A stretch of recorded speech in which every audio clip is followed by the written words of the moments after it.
Season চেঞ্জে আমরা সবাই কিন্তু কম বেশি অসুস্থ হয়ে পড়ি, বা বাড়ির কেউ মেম্বার তারাও অসুস্থ হতে পারে।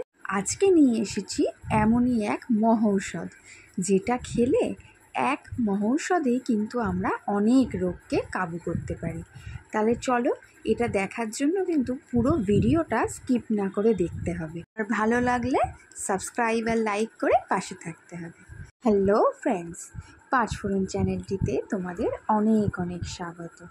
আজ কিন্তু একটা মহৌষধ নিয়ে চলে এসেছি, যেটাতে তোমাদের সর্দি, জ্বর, কাশি, যে কোনো সমস্যা, বা নাক জ্বলছে, যে কোনো হঠাৎ করে ঠান্ডা লেগেছে বা ঠান্ডা লাগতে পারে, এরকমও হতে পারে, গলা ব্যথা, যে কোনো কিছুতেই কিন্তু এই মহৌষধটা চমৎকার কাজ করে। একদম অভিজ্ঞতা থেকে বলছি, করেই দেখো। তার জন্য আমাদের প্রথমেই লাগছে কি, তুলসী পাতা। তুলসী পাতা তো সবার বাড়িতেই অ্যাভেলেবেল আছে। আর এখানে লাগছে বাসক পাতা। আমি যেগুলো নিয়েছি সেগুলো তোমাদের বলছি। বাসক পাতা নিয়েছি, তুলসী পাতা নিয়েছি, গোলমরিচ আছে, এখানে তালমিছরি আছে, আদা আছে, যষ্টিমধু আছে, আর আছে তেজপাতা, লবঙ্গ, আর আছে কাবাব চিনি। এটা তোমরা কিন্তু যে কোনো দশকর্মার দোকানে গিয়ে বললেই পেয়ে যাবে, যষ্টিমধু, কাবাব চিনি এগুলো। আর তাল মিছরিটা কিন্তু একটু দেখে নেবে, এটা যেন তাল মিছরিই হয়, নর্মাল মিছরি কিন্তু এখানে নিলে হবে না। আর লাগবে একটু মধু।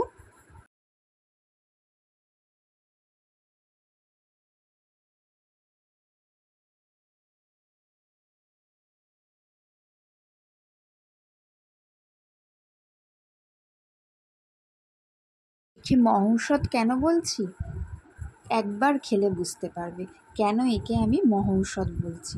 একবারেই সব ঠান্ডা।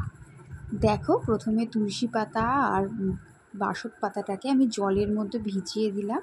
এটা ভেজানো ছিল বেশ খানিকক্ষণ, কারণ পাতার মধ্যে অনেক নোংরা থাকতে পারে, তাই তোমরা পাতাটাকে কিন্তু পরিষ্কারভাবে ধুয়ে নেবে। এবার দেখো, একটা পাত্রের মধ্যে এটা তোমরা জল দেবে। এটা 1.5 কাপ মতো জল এখানে দেওয়া রয়েছে। তোমরা যতটা করবে সেই অনুযায়ী জলের রেশিওটা দেবে। এখানে মোটামুটি 1.5 কাপ জলকে কমিয়ে 1/2 কাপ মতো করা হবে। হ্যাঁ, সেই জন্য তোমরা সেই মতো করবে। ছোটো কাপ, 1/2 কাপ মানে আমি বড় কাপের 1/2 কাপ বলছি, আর যদি ছোটো কাপ হয় তাহলে সেটা 1 কাপ হবে। দেখো, তুলসী পাতাগুলোকে আমি ভালো করে ধুয়ে নিয়েছি। ধুয়ে নেওয়ার পরে এটাকে এই জলটার মধ্যে একটু জাস্ট হাত দিয়েই কুচিয়ে দিয়ে দেবে।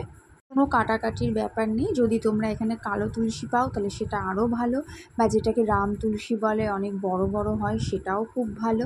আর বাসক পাতা যদি তোমরা না পেয়ে থাকো তাতেও কোনো প্রবলেম হবে না। বাসক পাতাটা কাশি বেশি থাকলে সেটাতে বেশি কাজ দেবে। আর দেখো, দিয়ে দেওয়া হলো এখানে তেজপাতা। এখানে 2টো তেজপাতা নেওয়া হয়েছে, সেটাকেও হাত দিয়ে ছিঁড়ে আমি দিয়ে দিয়েছি। এখানে পরপর যে ইনগ্রিডিয়েন্টসগুলো দেওয়া হচ্ছে তোমরা দেখে রাখো, এইভাবেই দেবে। আদাটা এখানে 1 ইঞ্চি মতো আদা রেখা রয়েছে, সেটাকে ভালো করে আমি একটু ছেঁচে নিয়েছি। তোমরা চাইলে গ্রেট করেও নিতে পারো। একটু জাস্ট ভারী কোনো কিছু দিয়ে এটাকে হামালদিস্তায় একটু ছেঁচে নিলেও হবে। ভারী কোনো কিছু দিয়ে একটু ছেঁচে নিলে এটা তাড়াতাড়ি আর কি এর রসটা, নির্যাসটা কিন্তু বেরিয়ে যাবে। দেখো, এবার দিয়ে দিচ্ছি এখানে তাল মিছরি। তালের মিছরিটাও এখানে কিন্তু মিষ্টির কাজই করবে। আর এখানে গোলমরিচটাকেও আমি ছেঁচে নিয়েছি।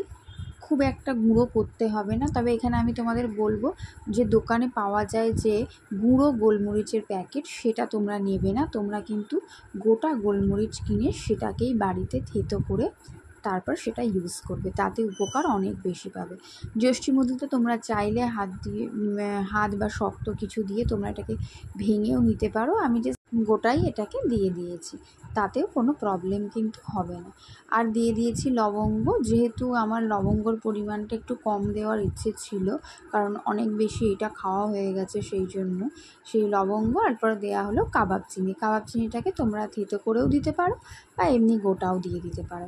যেহেতু এটা জলের মধ্যে ফুটবে অনেকক্ষণ, সেই জন্য পুরো নির্যাসটাই কিন্তু বেরিয়ে যাবে।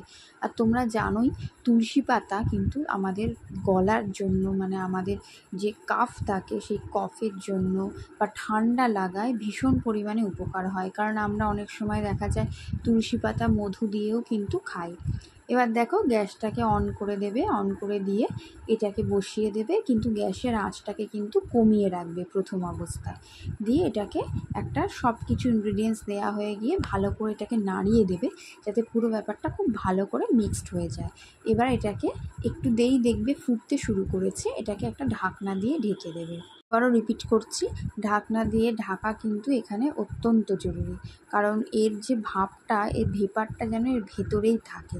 কারণ এর নির্যাসের যে এসেন্সটা থাকে, সেই এসেন্সটা থাকলেও এটাও তো আমাদের শরীরে ইনহেল করলে অনেক উপকারে আসে। এখানে তুলসী পাতা, যষ্টিমধু যে শরীরের ভেতরে যত পুরনো কফি হোক সেটাকে কিন্তু একদম তরল করে দেয় এবং সেটাকে বার করে দেয়। এটা যষ্টিমধুর একটা খুব বড় গুণ। সমস্ত ইনগ্রিডিয়েন্টসের উপকারিতা আমি তোমাদের এই ভিডিওর মধ্যে দিয়ে দিয়েছি, তোমরা সেটা দেখিয়ে নেবে। দেখো এটা ঢাকা দিয়ে আমি কিন্তু 10 মিনিট মতো এটাকে ফুটিয়ে যখন একদম কমে এসেছে তখন এটাকে জাস্ট নামিয়ে নিয়েছি। দেখো নামিয়ে ছেঁকে নিলে একদম এইরকম কালারটা হবে। এটা কিন্তু কোনো রকম চা পাতা এর মধ্যে অ্যাড করা নেই। এর মধ্যে 1 চামচ থেকে হাফ চামচ মতো মধু দিতে পারো তোমরা।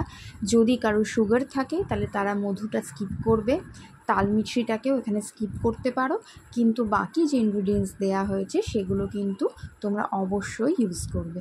এবার এই গরম গরম যে পানীয়টা, এটা কিন্তু একদম চায়ের মতো করে খেয়ে নেবে, একটু গরম গরম গলায় লাগবে, দেখবে একবারে ভীষণ উপকার পাবে, এটা গ্যারান্টি আমি দিচ্ছি।